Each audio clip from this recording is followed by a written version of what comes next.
Some people say that mass immigration into the United States can help reduce world poverty. Is that true? Well, no, it's not. And let me show you why. This gumball represents the 1 million legal immigrants that the United States has taken every year on average since 1990. Now, who in the world deserves our humanitarian compassion? The World Bank has one measure of the desperately poor of the world. They make less than $2 a day. And how many people make less than $2 a day in the world? Well, let's start with Africa. In Africa alone, there are 650 million people who make less than $2 a day.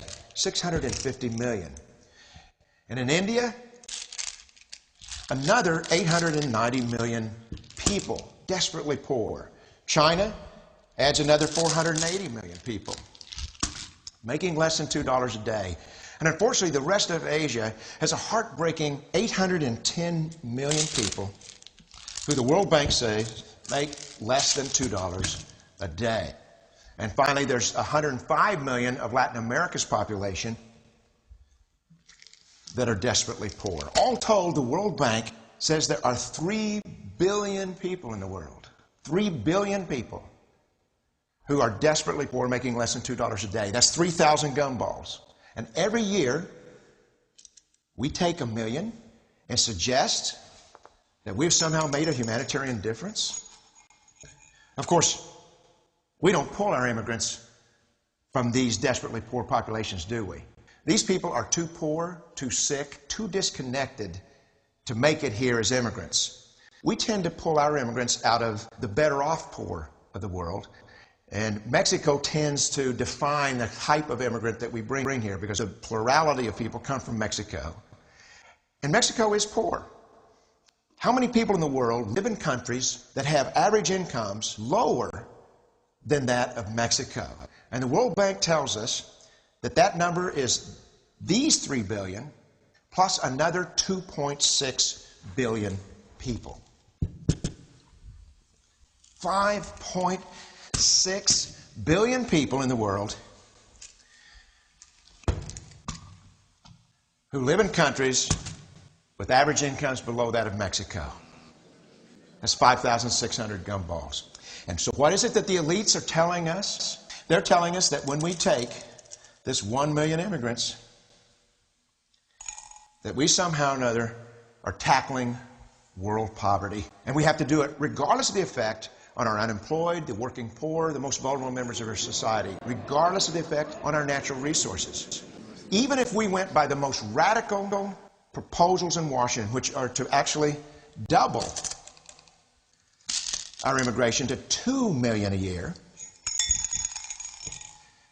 which would totally overwhelm our physical, natural, and social infrastructures, we couldn't make a noticeable difference. And we may be really hurting the impoverished people of the world because the 1 million that we do take are among the most energetic, often the better educated, certainly the most dissatisfied people that if they did not immigrate would be the agents for change to improve the lot of all the people in these countries.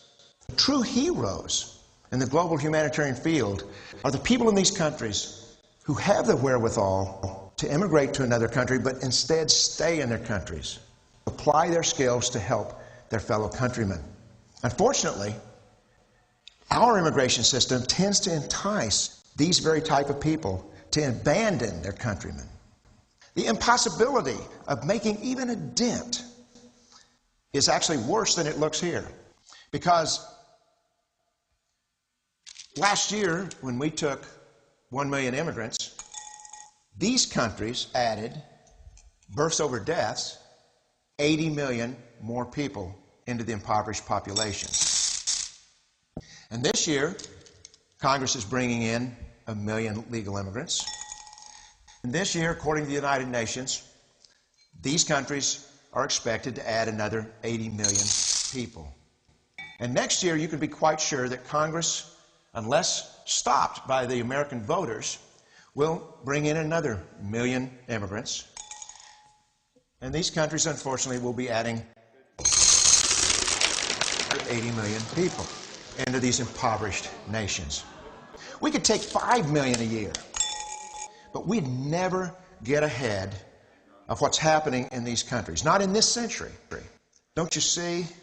Immigration can never be an effective or significant way to deal with the suffering people of the world. They have to be helped where they live. 99.9% of them will never be able to immigrate to a rich country. There's no hope for that. They have to bloom where they're planted. The only place that 99.9% of these people can be helped is where they live. Let's help them there.